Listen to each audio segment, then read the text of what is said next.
Hi everyone. In previous lessons, we had shown you how to entomb Java code directly into our HTML files, using what's known as a JSP or Java server page. This is great. It's extremely powerful. Again, as we had shown you, you can include, for instance, you can include HTML or JSP fragments into your JSP files, so you only need to write one header, one nav bar, and one footer. You have the full power of the Java programming language to create dynamic websites. Unfortunately, there are some drawbacks to including Java code straight into our HTML files. For instance, all that Java code is completely untestable.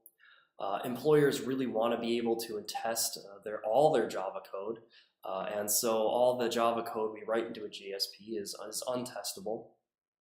If there's an error in our Java code inside those JSP files, the whole page will just render completely white. And it's really easy to abuse. It really is. In previous lessons, we had shown you MVC, and writing a ton of code, Java code, into our JSP violates the single responsibility principle. And it also violates our good MVC frameworks that we talked about. For instance, we could write a JSP file that talks straight to a database, and frankly, it shouldn't be. Our views, our JSP files, our views should only be concerned with the display logic, the code that the user sees. It should be concerned with displaying what colors to pick and what to display, and buttons and how our buttons work. It shouldn't be concerned with talking to a database, certainly. And so this video is going to show the expression language. This is kind of a first steps at removing Java code from our JSP files. So expression language, or EL, also known as the unified expression language, is a really simple syntax for talking to the Java beans that you can pass to a JSP file. To do this, to show you the expression language, I thought we would start with a brand new dynamic web project. Now, my wife is allergic to cats, so I thought we would create a dynamic website for all the cats that I can't have. So I'm going to go ahead and I'm going to create a new dynamic web project. And I'm going to use this dynamic website to demonstrate the expression language and Java beans. So I'm going to create a new dynamic website called Kitties. We're going to go ahead and leave the source folder the same. Context root looks great. We're going to leave the content directory alone, and we're going to generate a WebXML deployment descriptor. Okay. You can see the Kitties project has populated over here. So first thing I'm going to do is I'm going to convert this guy to a Maven project. And that's not so important in this video. We're going to be using Maven in the next video. I'm going to go ahead and then I'm going to create some packages so that we can follow our own DIY MVC framework. So I'm going to add a cbtc.javaweb.kitties.controllers package. And that guy will store all our servlets. I'm then going to add another Java package for all our models. So I'm going to call this guy cbtc.javaweb.kitties.models. Now, this is kind of a bug in Eclipse. It's really weird. So I added two packages, and notice how this package is outside the source folder. And the way you can fix this, one way, is close the project and reopen it. Now the packages both appear under the source folder. I have no idea why Eclipse does that. Again, it's mostly a display bug. So first thing I'm going to do is I'm going to add a new Kitty Java bean. And again, this Java bean will be passed from a servlet to our JSP. So I'm going to create a new class, and I'm going to call it Kitty Java bean. Okay. First thing I'm going to do is I'm going to add some private class variables that we can talk to in our JSP files using the expression language. I'm going to go ahead and I'm going to add a private string called name. Should give it a default value. We'll go ahead and we'll give it a private integer age for our cats. We'll assume 0. We'll go ahead and give our cats another string. We'll call it a color. Whatever color the cats are that I can't have. And finally, we'll add their favorite food. Why not? And I'm going to very quickly add some public getters and setters. Again, all these private class variables need to have public getters and setters per Java Bean. So I'm going to go ahead and generate some getters and setters. We're going to select them all. We'll go ahead and click OK. Now, I don't really like that it doesn't add these new lines. I'm sure there's a way to get it to do that, but I don't really know what it is. So I'm going to go ahead and save that, and then I'm going to go ahead and I'm going to generate a constructor using those fields. And I'm going to generate a constructor using the name, age, and color, and favorite food fields. That didn't put it in the right place, so I'm going to cut it and move it down. There we are, and of course, per our Java Beans, we need to add a default constructor, or a constructor that doesn't have any parameters in it. So I'm going to go ahead and type that in by hand. Public kitty Java Bean with no parameters. And we're just going to go ahead and call the super constructor. Again, this constructor is provided. It is a requirement of our Java Beans. So I've got my kitty Java Bean that's got private variables for the name of our cats, the cat's age, the color of the cat, and then their favorite food. I've also provided getters and setters. They need to be public for each of these class variables. And then I provided two constructors, the default constructor that has no parameters, and then a constructor that has all of the instance variables. That'll allow me to make kitties very quickly. Now, I don't really like that our constructor does this. I'm going to go ahead and use the setters within this constructor. This is a bit better practice. So I'm going to go ahead and I'm going to fix that.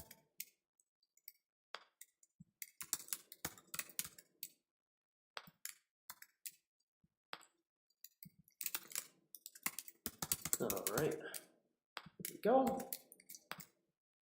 So now, set favorite food. There we are, we've got a Java Bean.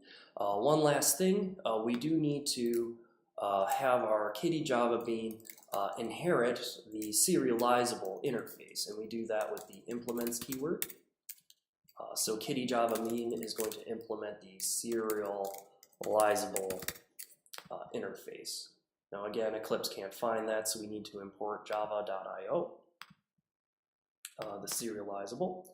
And then we need to generate a serial version ID. And we'll go ahead and click yes.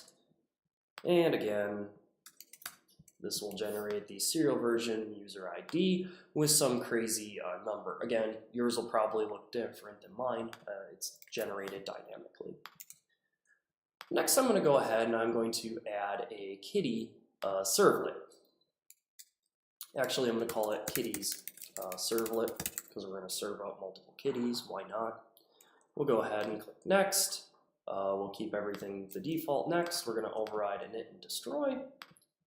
And we'll click finish. And again, I'm going to go ahead and clean this up.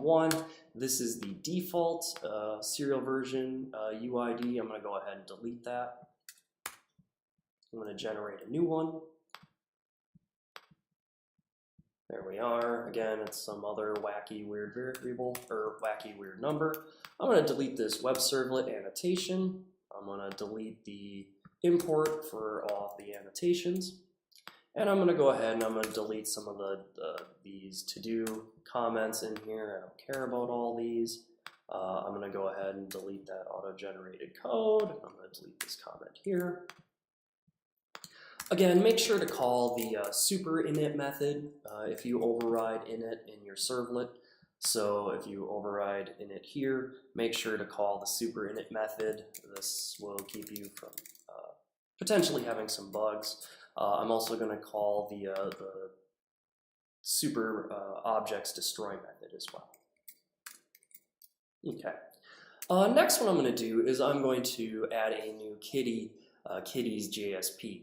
However, I'm not going to do that in the normal place, just any old place under web content. Normally, we would have you make a JSP folder right under here. I'm going to protect our JSPs a bit, and the way I'm going to do that is I'm going to create a JSP file within WebINF. So I'm going to create a new folder called JSP. And then what I'm going to do is I'm going to add a new JSP file. I'm going to go call that kitties.jsp and click finish. Now users won't be able to directly access this JSP because it is protected within the WebINF folder. And again, Apache Tomcat won't let anybody come into the WebINF file. So we'll show you how to extract that using our servlet in a moment. But first I'm going to clean up my JSP file. I'm going to give it a new title. I'm going to call it kitties! And I'm going to give this an h1 element. We'll say all the kitties. Hooray. Now what I'm going to do is show you how to get that kitties JSP outside of WebINF so we can actually access it. The way we do that is with the request.getDispatcher method, getRequestDispatcher, and again we need to pass in the full path to this kitties.jsp file, so that's slash for web content. Again, you don't need to write web content. You type in WebINF for this folder here, then we would type in /JSP, so we drill into the JSP file. Now we can type in /kitties.jsp. Then what we need to do is we need to forward users our request from this servlet and that response object from the servlet. So that way our JSP gets the request and response objects that we may change with inside this doGet method. Finally, before I try to run this, I need to fix my web.xml file. So I'm going to go ahead and delete these default welcome files. And I'm going to go ahead and add our kitties servlet. First, we've got our servlet name element within our servlet element. And again, our servlet is called kitties servlet over here. Kitties servlet. And then I'm going to add a servlet class. Again, this is the full package.class. It needs to be typed in exactly or Apache won't be able to instantiate our kitties servlet. And that's going to be cbtc java web.kitties.controllers, the full package, dot, and then the name of the servlet, which is the same name that's up here. So I'm going to copy and paste that. Now I'm going to go ahead and map my servlet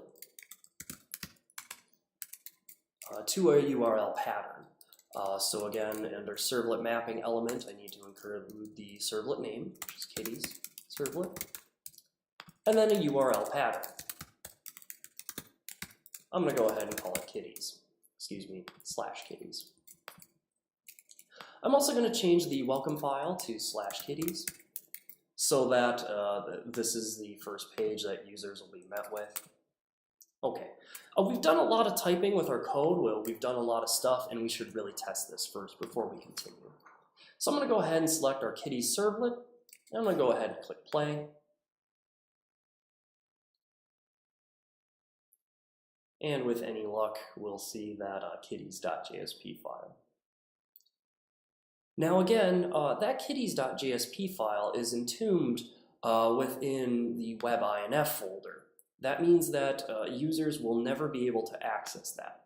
Now this looks a little odd. You've got your kitties kitties/kitties. We should probably come up with a better dynamic web project name that's a little bit better.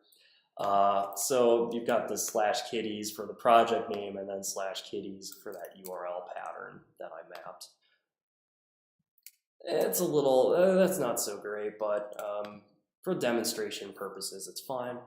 Again, we should see the AllKitties website, or AllKitties page in this H1 element, and this tells us a lot. This tells us that Apache's working, Java's working, our JSPs are working, our servlet's working.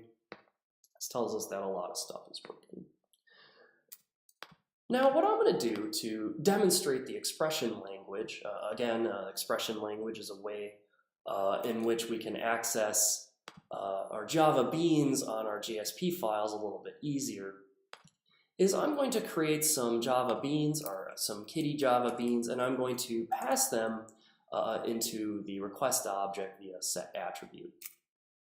So first thing I'm going to do is I'm going to create a Kitty Java bean.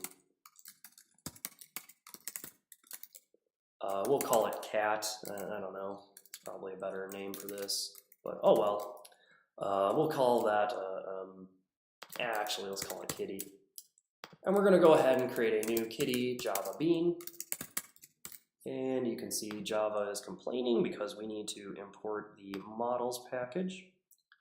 Let's go ahead and do that. Import that. Import the Kitty Java bean. And I'm going to go ahead and I'm going to create a new kitty. And I don't remember what the what I put in the constructor. So it was name, the age, the cat's color, and the cat's favorite food. So let's go ahead. Let's create a new cat. We'll call him Nippers. We'll say Nippers is 3 years old. He's a tiny cat. His color is going to be white. And his favorite food is going to be Fancy Feast.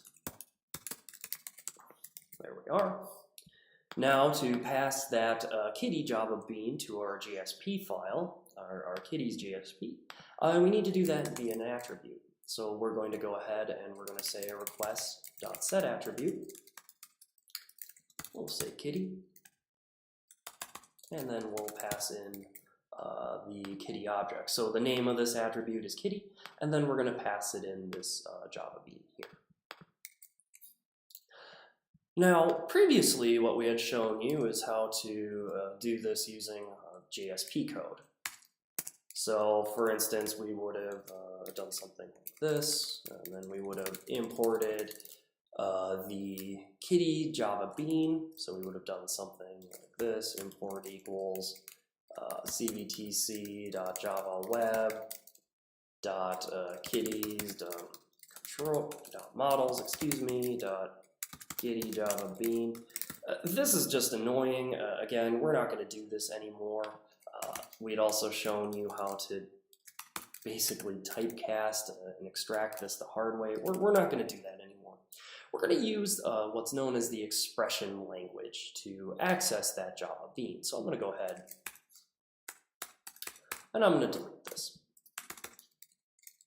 And I'm going to create a new paragraph where we can talk about our cat. And I'll create a new H2 element here. I'll create some elements. The expression language has a pretty simple syntax. Basically, when you're using an expression language, everything starts with a $sign and then some curly braces.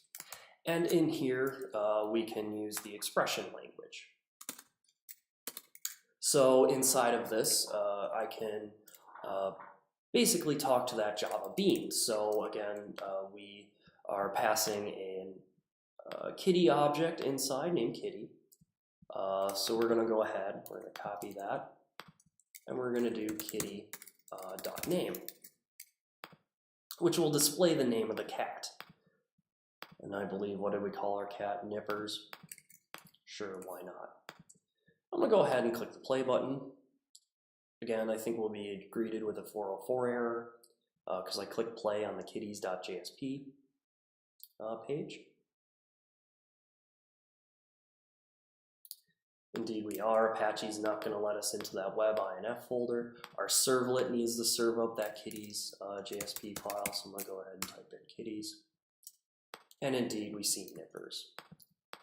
This is much shorter than actually importing the Java Bean packet or Java Bean class, using a typecasting and then extracting it from our request object. That's just a pain. Look how succinct and short this is. It's a lot easier to use. It really is. And so what I'm going to go ahead and do now and we can use this for all the cat's properties. I'm going to go ahead and do some more with it. I'm going to do the kitties.age, and we'll say age colon, and then we can include these this expression language pretty much wherever you want. So I've got for his age, the cat's color, and we'll do $, kitty.color. Again, no semicolons, none of that. This isn't Java code. And the final thing is the cat's favorite food.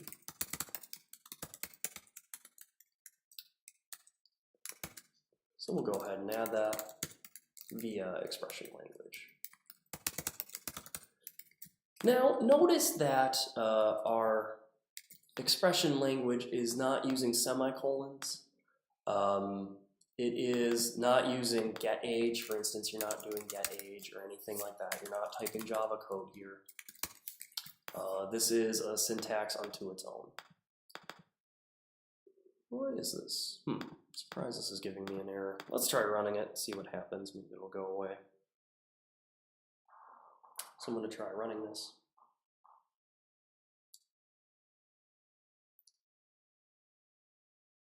Let's see. Oh, yep. Got the wrong URL, so I'm going to type in kitties up here. And again, you can extract information from our Java Bean much quicker than and much easier than using pure Java code. I can get the cat's name, I can get his age, I can get its color, and I can get the cat's favorite food. And that's much, you got to admit, this is much easier than using those page imports and everything like that. As long as our kitty Java Bean is a valid Java Bean, it's implementing serializable. All getters and setters are made public, and we've got a default constructor here. You should be good to go. Now be very careful when using expression language in Java Beans. It actually matters how you name your getters and setters. Don't type it like this. Don't keep one lowercase and one uppercase. You need to follow it precisely. You need to use good Java programming names. You need to follow a good coding standard here. Now, again, this expression language is a very simple syntax. It should feel very familiar to you using the little dot operator here, like you were extracting this kitty Java Bean, like you were extracting the age and name from this class here. You're actually not. This language being used here is actually what's known as XPath. And I don't want to go into XPath. I'm going to go ahead. You can bring up a quick XPath tutorial.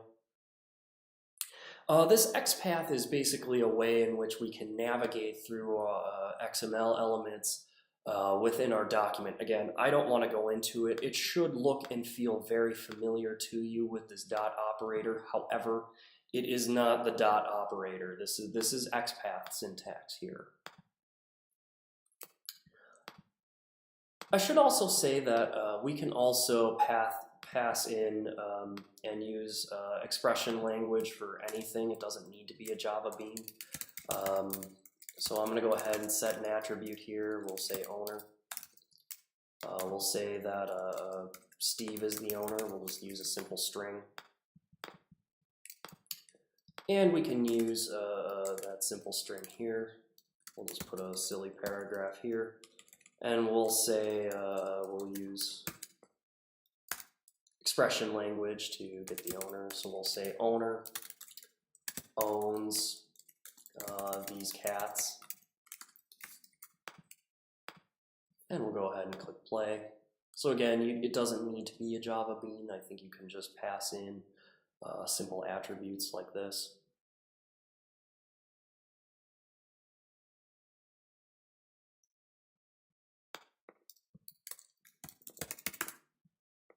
So again, you can pass strings and integers via Java beans or not, it doesn't really matter.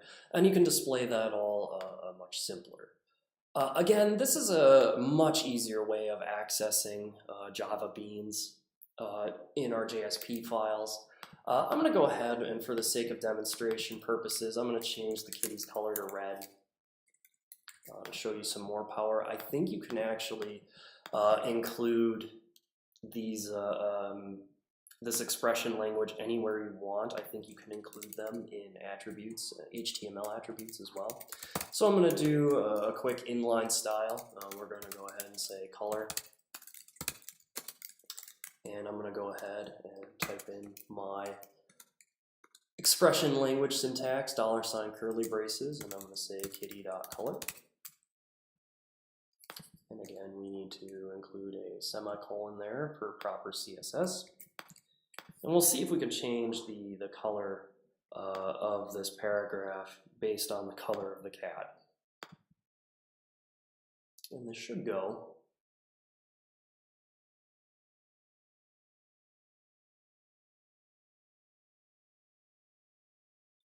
With any luck, we should see a change of color. And again, you can do that. Sure, why not? Now, this is a great way to access Java beans under the hood. However, there are some drawbacks that you should be aware of. One is if Nipper's name was Nipper's less than, I'm going to go ahead and I'm going to rerun this. The expression language, looks like I'm getting a used port. I'm going to go ahead and I'm going to stop this Apache Tomcat server. Now again, expression language is great, but it can be dangerous. For instance, that expression language is going to include that less than right into my HTML code, and that's going to cause invalid HTML markup. I haven't actually run the servlet yet. There we go, I've run the servlet. Now you can see this less than sign has appeared here. This is certainly invalid HTML markup. I'm going to paste that right into Chrome to show you the markup. But again, you just can't put Nipper's name, this less than right here. That's very dangerous. Using JSTL in the next video, we'll show you how to remove that.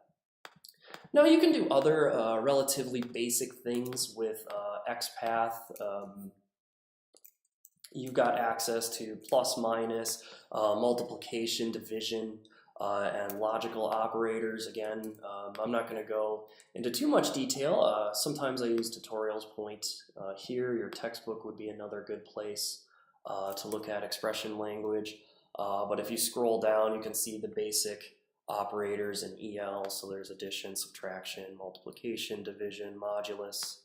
The same, not equals, less than, you can do all kinds of great stuff like that. I'll go ahead and show that.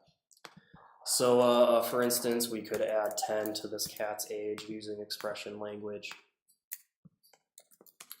We could say something like, is cat under the age of 5, and you could write a quick expression language call here, so you could say kitty.age less than 5. You can go ahead and write that using an expression language. Again, it's got some very simple coding. I wouldn't try to do anything terribly complicated with expression language. It's not really for that. It's for displaying Java beans. Again, I've got the wrong URL.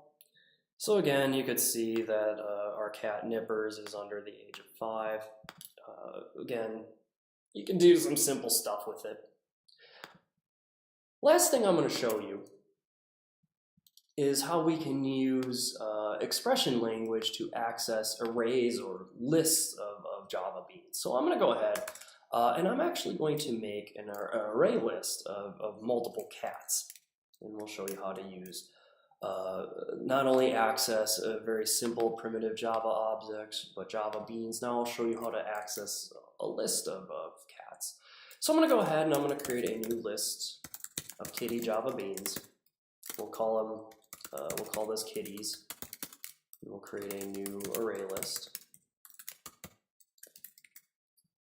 And this will house a whole list of kitties that Steve will one day maybe own. Again, we need to import java.util.star so that we can use the list interface and the array list concrete class.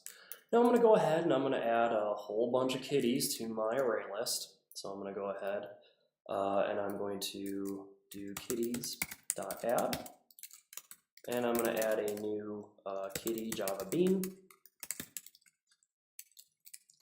And I'm going to go ahead and add another silly cat. We'll call him Mr. Jangles. And we'll say Mr. Jangles is 33. Mr. Jangles' color is black. And we'll say Mr. Jangles' favorite food is organic dry cat food. And I'm going to go ahead and add another cat.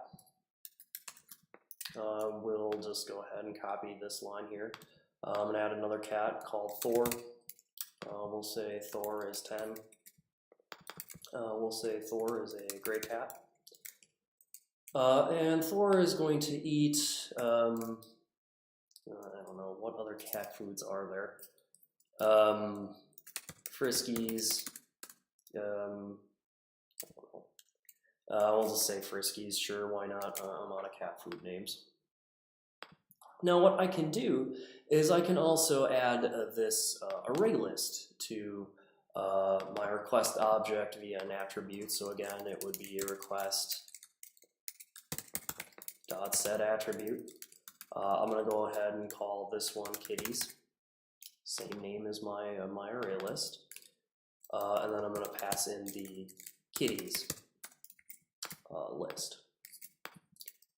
So again, we're going to create a new array list. We're going to add some stupid cats to our array list, and then we're going to pass it into the request object as an attribute under the name of kitties, and I will be able to access this over on my JSP side. I'm going to go ahead and I'm going to add another cat from that array list. So again, it's using the same expression language. It's going to be kitties. And then I can use square brackets. So I'll say kitties and then do 0.name. So we're going to access the very first cat in that list. And we can go ahead and we can access that cat's age just like it did above, except we're using square brackets. So kitties kitties 0.age. And I'm going to copy this and access the second cat using expression language. And I'm going to go ahead and run this really quickly. And this will allow, and again, this is to demonstrate that I can access an array or lists of Java beans using expression language. So again, Mr. Jangles popped up here, Thor popped up here, all using expression language. So again, this showed how we can access Java beans on our JSP files very simply. In the next video, we're going to take a look at JSTL, which will allow us to use looping and branching in a very XML style syntax. So again, I'll be using the same Java project. And we'll also be using expression language within those JSTL elements. But again, expression language just a way to access Java Beans very simply. Use a $sign, curly braces, and then the name of whatever you typed in over here for your attributes. And that's much easier than using Java objects and scriptlets and JSP declarations and all that stuff. Let's not do that. This is much easier. So again, I know I kind of blazed through expression language. Again, this is intended to be an overview. Certainly doesn't cover everything in expression language. I would encourage you to read your textbook or check out this page on Tutorials Point under JSP expression language. Again, it's one page. Expression language isn't very complicated. There's not a lot to it. You can't do a ton with it. You can add, subtract, multiply, use logical tests or greater than, less than, that sort of thing, but it really doesn't do too much by itself other than access Java Beans. So again, if you have any questions on expression language, definitely run them by me. In the future video, we'll show you how to use expression language coupled with JSTL to do more powerful things without the Java programming language. Again, thanks for watching.